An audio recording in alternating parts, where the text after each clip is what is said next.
study people who are at the pinnacle of anything, you recognize that to get there, motivation was maybe 1% of the formula. Maybe.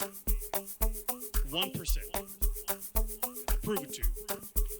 If you want to become a world-class bodybuilder, say an IFBB pro, what that takes is you have to train twice a day, 6 days a week. You have to have 8 meals a day. Your calorie intake is regimented.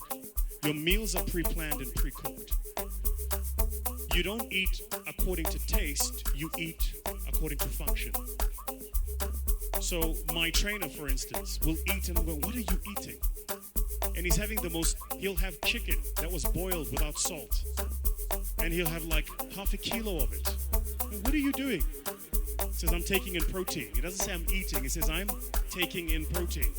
For him, it's functional. It's not taste-based. For him, it's functional. It's not taste-based.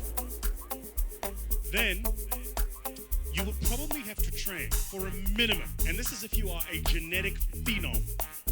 You'd have to train for a minimum of 10 years before you could get on a stage and compete at an average level with an average global bodybuilder. Average. Okay. So why am I telling you this?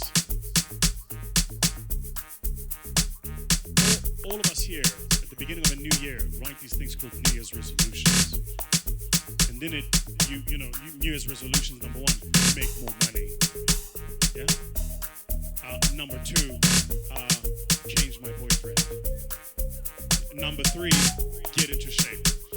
Yeah? Number 3, get into shape is somewhere in the top 3. So what do? You go to the gym, you get a gym membership. Yep.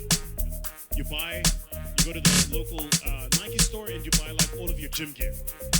You are motivated. You are inspired. You are going to the damn gym.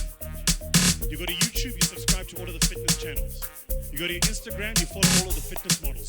You are motivated. You are going to the damn gym. You're going to get in shape. That's what you're going to do.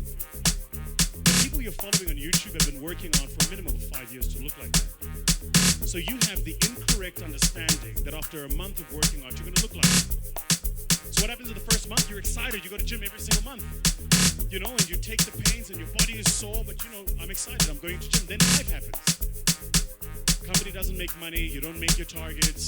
You fall a bit ill. Something happens. And all of a sudden, you stop going to gym for a day. A day becomes two becomes a week. Now all of a sudden, you've had a gym membership for 3 months and you haven't been in that time. What did you miss? You thought motivation was the formula. Winners don't need motivation. Winners need discipline. Discipline's about getting it done because it needs to get done, not because I feel like it, not because I'm motivated for it. You think Nelson Mandela was motivated to spend 27 years in prison?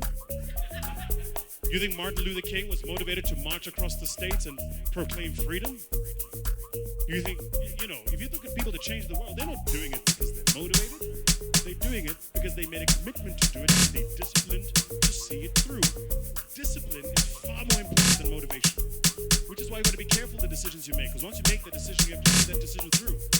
Like my mentor says, first we make the decisions, then the decisions make us. So you got to be very careful the decisions you make. Be very careful the commitments you make. Motivation, I'm telling you now, is completely overrated. It's important, don't get me wrong.